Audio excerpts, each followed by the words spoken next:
નથી આવ્યું. મોઠિયા કાઢી બહાર તોડી ગયું. ભારે નુકસાન, ઓવરફ્લો થતા પણ પાણી આવ્યું નહીં.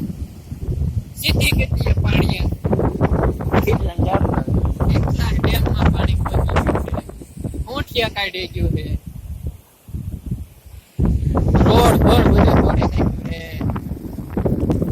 ખેતરોના